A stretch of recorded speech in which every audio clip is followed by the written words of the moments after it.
Mes plus grandes déceptions, il y en a eu, je pense que c'est des petits détails qui ont fait que voilà, parfois ça a rendu les choses compliquées pour moi. Un exemple me vient en tête, c'est le Covid-19 par exemple, où j'étais prêt à combattre, physiquement, mentalement, tout était bon.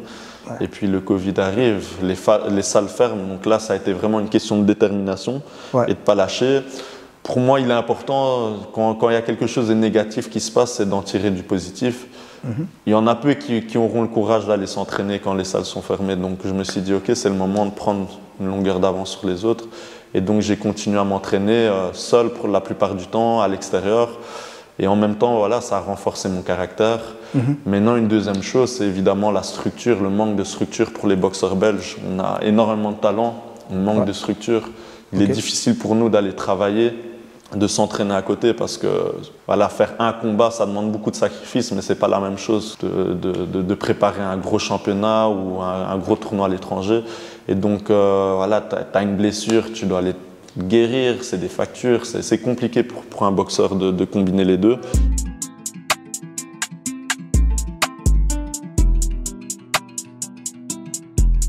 C'est des choix qu'il faut faire en fait. Il faut choisir, surtout dans la boxe. Donc c'est ça qui rend parfois les choses difficiles. Hein. On voit ses amis voyager, on ne voyage pas. On a du mal parfois à terminer les fins de mois parce qu'on doit payer le préparateur physique, les médecins. Donc c'est des choix qu'on fait. Si on est déterminé et qu'on sait où on va aller, ben, ça facilite un peu les choses parce que voilà, la détermination prend le dessus. Mais c'est sûr que c'est pas facile. Tu pars en tournoi, tu vois une équipe hyper bien organisée, qui ont les moyens de s'entraîner comme il faut, qui ont une bonne structure, qui ont un masseur, un préparateur, un kiné. Et donc, voilà, il faut rivaliser avec ce genre d'athlète. Mais en même temps, voilà, ça donne une certaine motivation et ça nous booste. Ok. Ouais, parce que c'est important quand même de souligner, c'est pas arriver à un combat, c'est pas juste se lever par exemple le samedi et combattre le dimanche soir, c'est pas comme ça que ça se passe. Et ça c'est quand même, ça se prépare des mois à l'avance. Et enfin, derrière un boxeur, il y a une structure qui est en place. Donc il y a des gens, il y a des personnes, et donc c'est pas genre on vient, on a un entraîneur et ça se passe comme ça. Ça c'est aussi important de le souligner, parce que derrière une victoire il y a une équipe, et derrière une défaite il y a aussi une équipe. Si je peux rajouter une petite chose, la structure et l'équipe est hyper importante, et c'est pour ça qu'il est important de choisir un bon club. On en a vu des gars qui font leur premier combat et qui n'ont pas le niveau, ils se font malheureusement la mettre KO assez rapidement et ils finissent dégoûtés. Et ce n'est pas de leur faute. C'est l'entraîneur qui a cette responsabilité-là. Donc c'est hyper important d'être bien structuré, d'avoir une bonne stratégie, de ne pas être en surentraînement ni en sous-entraînement. Trouver le juste milieu entre les deux est hyper compliqué. Et voilà, si on a la chance d'être aidé par un nutritionniste, ça facilite les choses, préparateur physique. Bon, évidemment, si l'objectif est de faire un combat, ce n'est pas forcément nécessaire, mais si on veut atteindre le haut niveau, ça le devient à un moment donné. Le game plan, on a bien compris, le game plan est hyper important quand on vise par exemple un titre, même dans le choix des combats, dans le choix des adversaires, dans le timing des rencontres. Et ça, comme tu l'as souligné, tu as ton entraîneur, tu as ton préparateur physique, mais est-ce que tu as une tierce personne qui, par exemple, lui, va définir ta carrière avec toi? Ou est-ce que toi-même, en tant qu'athlète, c'est toi qui dis, ben voilà, moi je sais que je vais arriver à tel niveau, je vais prendre tel combat, et voilà, basta. Mais il y a un certain plan qui est créé de base, à la base. Après, maintenant, par rapport à ce que tu réalises comme victoire, défaite, voilà, le plan se modifie. Il y a des personnes qui vont te conseiller, qu'il ne faut pas toujours écouter. Il y a des personnes que tu vas pouvoir écouter. Donc voilà, surtout quand tu n'as pas encore vraiment une grosse équipe derrière toi, tu es fort livré à toi-même.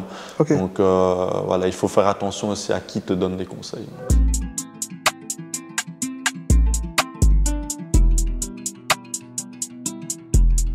Mais plus grande réussite, il y en a plusieurs.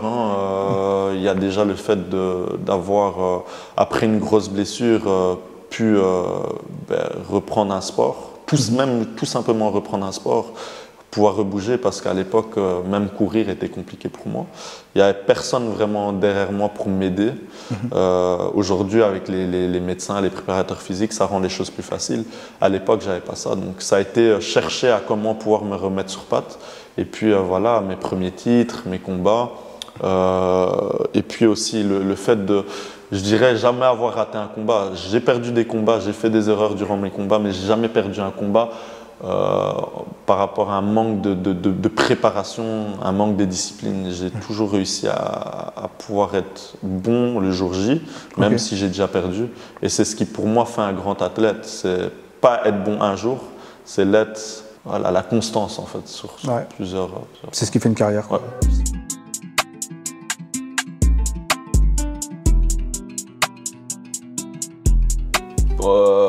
Par rapport à la boxe, il y a Bivol, parce que niveau technique, c'est vraiment une boxe que j'aime.